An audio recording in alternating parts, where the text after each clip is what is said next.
you exhausted from the daily mealtime battles with your picky eater? Maybe you've tried everything from hiding vegetables in smoothies and the reward charts and the just one more bite negotiations. But if you're like many parents that we get to meet in our office, you've probably read countless articles about behavior modification and you've tried every feeding strategy within the book. But what if the root cause of your child's picky eating isn't even about food at all? What if their nervous system is actually fighting against them at every meal? Parents, there's studies that show that up to 22% of children are classified as picky eaters, with 40% remaining picky after 2 years or longer. But here's what most doctors aren't talking about. Picky eating often has less to do with the stubbornness or behavior, but more to do with an overwhelmed nervous system. So this video is made especially for you parents that have tried everything to be able to help them, but haven't necessarily found lasting solutions.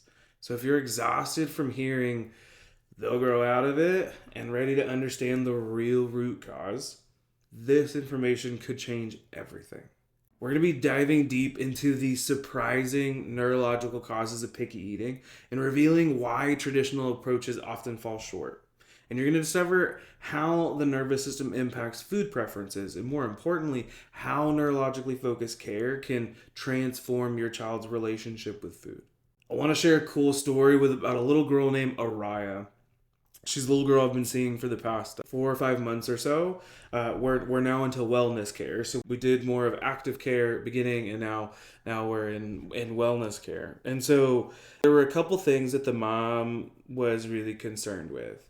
Picky eating and sensory issues was a big challenge, along with some emotional dysregulation and some sleep challenges. But I told the mom, I was like, hey, look, this is how things heal. This is how things develop neurologically, but this is also how things heal neurologically. So I'm not sure when the sensory changes with picky eating is going to change, but I know that it will. She's like, cool, I'm glad. I think we got 3 weeks into care, and the mom had told me, they came to the office, she's like, guess what? I'm like, I don't know. It's a Thursday. What's up? It was just like, Araya had a steak last night. And I was like, no way. Because like, this little girl, if they cooked any meat at all, she had to go run outside, she had to go upstairs, avoid all of this stuff in general. And then this little girl ate a steak first. I apologized for their grocery bill moving forward. And 2, we celebrated the holy heck out of it. And one thing that we talked about, Mom and I talked about, of why this even happened is because of what we're going to be getting into a little bit later in this video. But the sensory systems being so overloaded and overwhelmed that it creates some of these challenges for normal textures that maybe you or I have no issues with.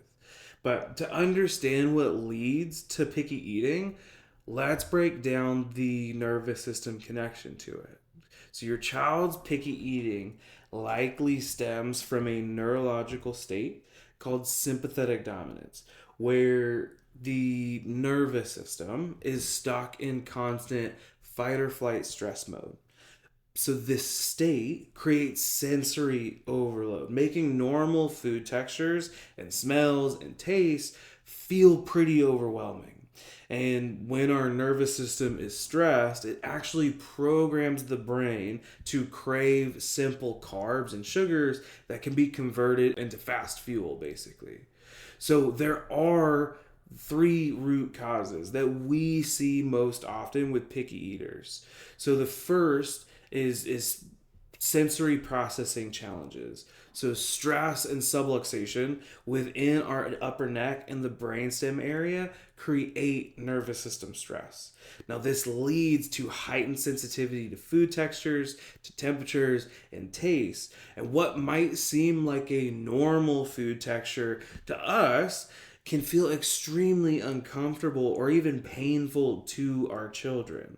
Another big common root cause is vagus nerve dysfunction. Now, Our vagus nerve controls digestion, it controls appetite, and our gut brain connection. And when stress and subluxation interfere with the vagus nerve's function, it disrupts natural eating patterns. Now, this can cause digestive discomfort, making children associate eating with unpleasant experiences. And the last cause of this is oral motor coordination issues. So stress, subluxation, affecting the cranial bones, affecting the upper neck, those areas can impact chewing and swallowing.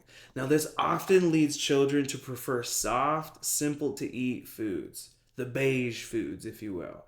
And the struggle with certain textures isn't stubbornness, it's a physical challenge requiring proper neurological support. And so, just like Araya's family discovered, understanding these neurological connections is the first step towards real and lasting change.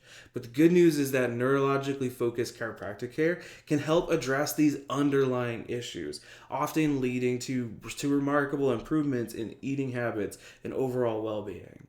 And at Haven Family Chiropractic, we use the advanced insight scans to identify specific areas of nervous system stress that might be contributing to your child's picky eating.